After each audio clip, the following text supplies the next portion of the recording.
Mes amis, nous sommes en guerre. En guerre contre des ennemis ridicules, mais redoutables, les bactéries pathogènes.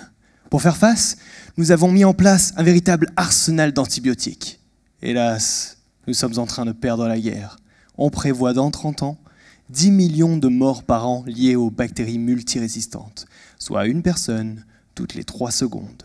Il faut donc revoir toute notre stratégie de défense et développer des solutions alternatives. Parmi les assaillants se trouve un véritable modèle d'étude, une bactérie infectant l'homme nommée Listeria. Une fourbe qui se cache dans toutes sortes d'aliments tels que la charcuterie et même nos fameux fromages. En bon français, vous comprendrez qu'on ne peut pas laisser quelqu'un toucher à nos fromages. Il y a un dicton qui dit « mieux combattre l'ennemi, c'est d'abord mieux se connaître ». Alors, comment fonctionnent vos cellules?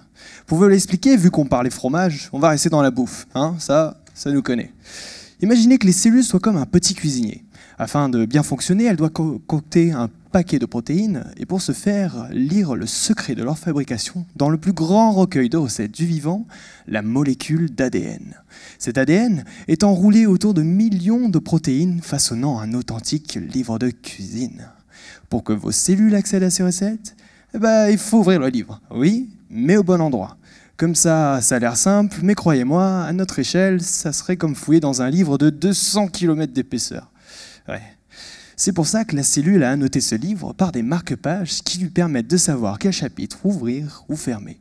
Ces marque-pages sont en fait des modifications chimiques des protéines autour desquelles s'enroule l'ADN et qui régulent son ouverture et sa fermeture.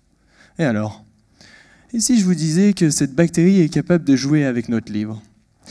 Dans ma thèse, j'étudie une protéine de Listeria ciblant un système de marque-pages de nos cellules et donc pouvant déréguler l'ouverture et la fermeture des pages. En d'autres termes, elle force la cellule à lire des recettes normalement peu consultées ou au contraire l'empêche d'accéder aux instructions de défense en cas d'attaque bactérienne. Malin! Une lecture anormale de notre ADN qui donne un avantage à la bactérie et perturbe le bon fonctionnement de nos cellules. Jusqu'ici, j'ai identifié l'arme bactérienne et la cible humaine. Le reste, la prochaine étape, c'est de trouver quelles sont les pages anormalement ouvertes ou fermées. Le but, d'écrire précisément comment Listeria change la notation et la lecture de notre ADN afin de repenser notre stratégie de défense et ouvrir la voie vers la recherche de nouvelles cibles thérapeutiques. Mes amis, dans quelques années, nous pourrions gagner la guerre et nous goinfrer de fromage.